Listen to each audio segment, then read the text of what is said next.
এখন মোটামুটি 11টা বাজে আর আমি এসেছি ছাদে। বাইরে তো প্রচণ্ড গরম, ছাদেও প্রচণ্ড গরম। আমার ছাদে যদিও এই যে সবুজ নেট লাগানো হয়ে গেছে, তবুও সবুজ নেটে তো আর কিছুই হয় না খুব একটা, গাছের জন্য শুধু একটু আধটু ছায়া পড়ে।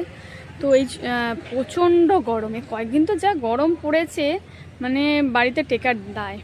তো ছাদে এসেছি অগত্যা, ছাদে তো আসতেই হবে জামা কাপড় শুকনো করতে। তো ছাদে যে জামা কাপড় সব শুকনো করতে দিয়ে দিয়েছি চারিদিকে, আর গাছগুলোতে একটু জলও দিয়ে দিয়েছি। গতকাল বিকেলবেলা তোমাদের দাদাভাই জল দিয়েছে, কিন্তু মানে এত রোদ গাছগুলোতে জল না দিলে হবে না, শুকনো হয়ে গেছে।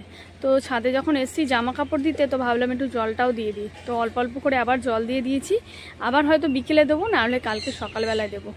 আর তোমাদের দেখাই আমার ফুল গাছটা, এর আগের দিন বলেছিলাম প্রচুর ফুল হয়। দেখো কত ফুল হয়েছে, দেখো বুঝছো কত ফুল হয়েছে, অনেক ফুল হয়েছে।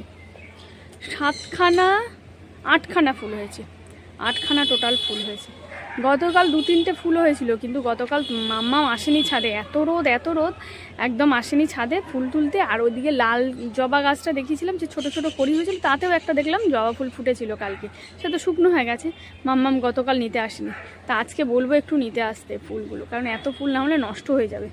তো ছাদে জল দেওয়া হয়ে গেছে, জামা কাপড়ও শুকনো করতে দিয়ে দিয়েছি। সেই বিকেলবেলা আসবো জামা কাপড় নিতে, মানে এখন তো মনে হয় 2 ঘন্টায় জামা কাপড় শুকনো হয়ে যায়, এত টেম্পারেচার বাইরে। তার উপরে ছাদে তো আসতে হয়েছে, কিছু করার নেই। তো ছাদ এখনও পরিষ্কার, মানে তোমাদের দাদাভাই শুধু নেট লাগাচ্ছে, ছাদে এত রোদ আর এত বাইরে গরম, আমি আসছি না কোনো কাজ করতে।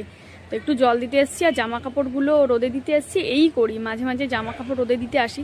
প্রত্যেক দিন মানে কাছাকাছি হয়, কিন্তু মাঝে মাঝে তোমাদের দাদাভাইকে বলি একটু ছাদে দিতে, আর মাঝে মাঝে আমি আসি।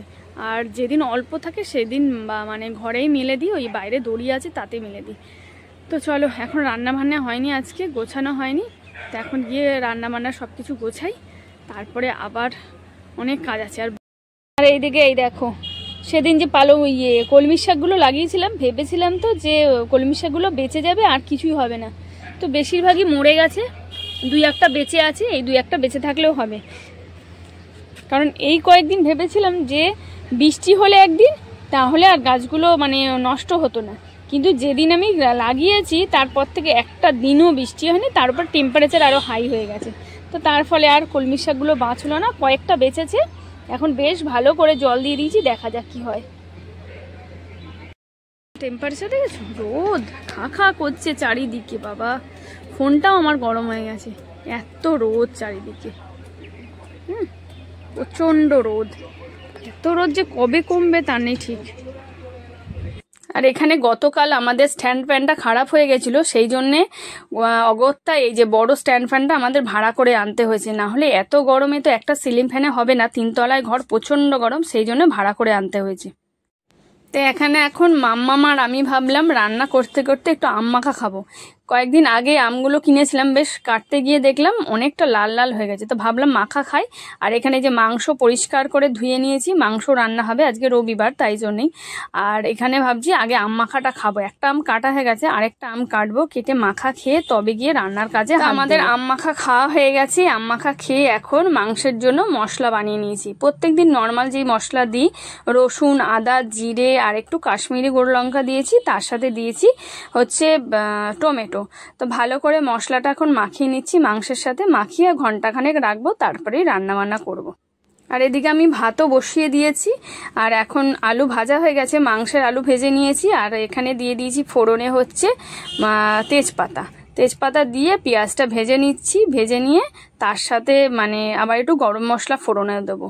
আর এদিকে হচ্ছে মিতুরানি স্নান করে চলে এসছে, তোমাদের দেখাই, দাঁড়াও, এই যে মিতুরানি স্নান করে চলে এসছে, এসে পুরো সবসময় যেমন আমার গ্যাসের ওভেনের সামনে বসে থাকে সেরকমই বসে বসে ঝাড়ছে, আর অপেক্ষা করছে কখনো যদি একটু পেঁয়াজ আলু পড়ে সেটা নিয়ে আর পালাবে।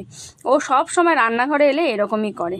তো এখন গরম মশলা দিয়ে দিচ্ছি ফোড়নে, এই যে একটু দারচিনি, লবঙ্গ, এলাচ ফোড়ন দিয়ে দিলাম।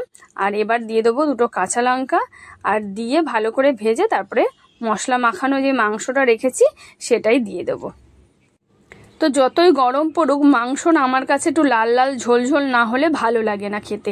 মানে নর্মাল সাদামাটা মাংস আমি খেতেই পারি না, তার থেকে মাংস খাবো না তাও ভালো। তো আজকে এরকম একটু লাল লাল ঝোল ঝোল মাংস রান্না করছি। মাংস কষানো হয়ে গেছে, তার সাথে দিয়ে দেবো একটু গরম জল। আর আমি কিন্তু পালং শাক আর বিট ভাজা আগেই করে নিয়েছি, আর এখন পাশে ভাত হচ্ছে, আর মাংসটা হয়ে গেলেই রান্নাবান্না কমপ্লিট হয়ে যাবে। তো দুপুর বেলায় আজকে বেশ রবিবারে জমিয়ে খাওয়া দাওয়া হবে। এই যে বিট ভাজা, পালং শাক আর হচ্ছে চিকেন।